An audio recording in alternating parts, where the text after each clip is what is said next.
భూపాలపల్లిలో SC girls హాస్టల్లో ఒక అమ్మాయిని వాడెను మస్తు కొట్టింది. ఇక ఇష్టం వచ్చిన బూతులు కూడా తిట్టింది. ఇక అమ్మాయి అంట ఎగ్జామ్ రాసి రాత్రి 8 గంటలకు వచ్చిందంట. ఇక దానికి గల అన్న ఫోన్ చేసి మా చెల్లి వచ్చిందో లేదో చూడమంటే గామె గల రూమ్ కి పిలిపించుకొని తల్లిదండ్రులు లేరంట గా పిల్లకి.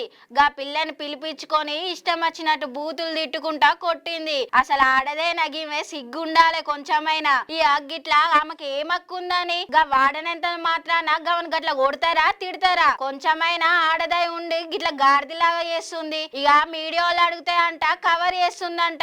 ఇప్పటికే 2 సార్లు గిట్ల చేసింది, అందుకే గా పిల్లని కొట్టినా అని చెప్తుందంట. ఎంతైనా సరే గా పిల్ల గట్ల చేసినప్పుడు తల్లిదండ్రులకు చెప్పాలి, లేకపోతే గల ఇంట్లో చెప్పాలి. గిట్ల చెయ్యకుండా చూసుకోరని పంపియాలి. నీకేమక్కుందని గా పిల్ల మీద గట్ల చేస్తావు? సిగ్గుమానం ఉండాలి. ఇక గిట్ల చేస్తున్నా కూడా గవర్నమెంట్ ఏ యాక్షన్ తీసుకుంటలేదంట. ఏందయ్యా ఇట్లా చేస్తుర్రు పోన్ అందరూ?